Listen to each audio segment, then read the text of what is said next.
নমস্কার বন্ধুরা, আপনাদের স্বাগতম জানাই আমার চ্যানেল ফ্লাইং বার্ডস 2024-এ।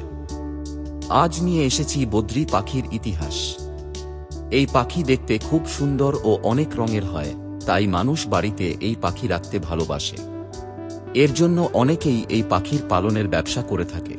তাই জেনে রাখা ভালো এই পাখি কোথা থেকে এসেছে, কিভাবে নামকরণ হয়েছে বা কে প্রথম দেখেছে এবং কোথায়। তাই এইসব জানাতে চলে এসেছি আজ। বদ্রি পাখি প্রথম দেখেন জর্জ কেয়ার্স লেশাও অস্ট্রেলিয়াতে 1805 সালে। তিনি প্রথম যে বদ্রি পাখি দেখেছিলেন সেটা হল সবুজ রং আর ডানায় কালো ছোপ ছোপ, মানে যাকে আমরা বলি ওয়াইল্ড গ্রিন বাজেস বা বদ্রি। বদ্রি পাখির বাজেস নামকরণ করেন 1840 সালে জন গোল্ড, কিন্তু ভারতে আমরা বদ্রি বলে ডেকে থাকি।